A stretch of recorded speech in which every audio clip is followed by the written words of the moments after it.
Salut à tous, le journal du foot de ce jeudi 6 décembre.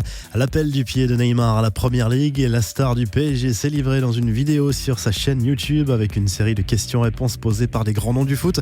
Benjamin Mendy l'a interrogé sur son avenir et une éventuelle arrivée en Angleterre dans le futur.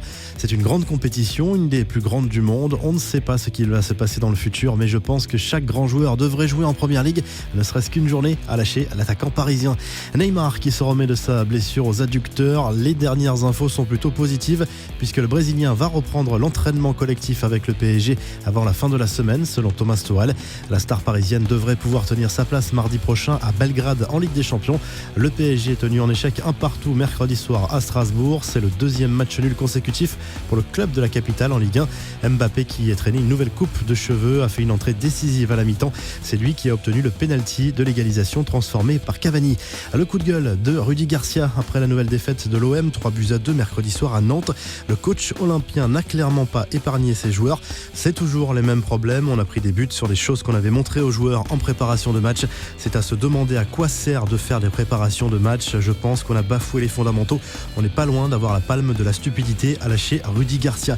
Et si le transfert d'Eden Hazard au Real Madrid était déjà bouclé, c'est la radio espagnole Onda Madrid qui l'affirme. Le joueur de Chelsea et le club merengue auraient déjà trouvé un accord pour l'arrivée de l'international belge l'été prochain.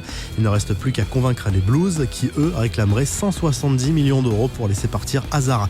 Quelques infos en bref et en image, la folie des supporters de Boca Juniors qui doit jouer la finale retour de la Copa Libertadores à Madrid. Les joueurs ont vécu un trajet légendaire sur le chemin de l'aéroport avec une véritable marée humaine autour de leur bus.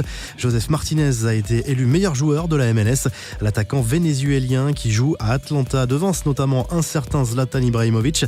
L'équipementier de Luka Modric qui a conçu une paire de crampons collector pour féliciter le Ballon d'Or 2018.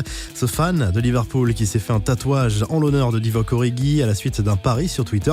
Le supporter a tenu promesse et s'est fait tatouer le prénom du Belge sur une cuisse.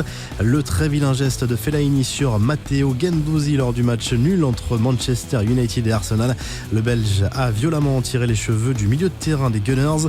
L'arbitre n'a même pas sorti le carton jaune. Et puis les images de la spectaculaire blessure de Nevan Subotic, victime d'un gros choc à la tête à Bordeaux. Le défenseur stéphanois a fini à l'hôpital pour passer des examens.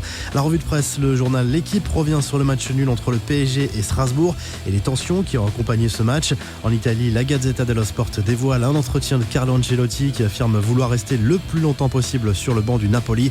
AS consacre sa une à la finale retour de la Copa Libertadores qui se jouera dimanche à Madrid. Elle opposera, on le rappelle, Boca Juniors à River Plate.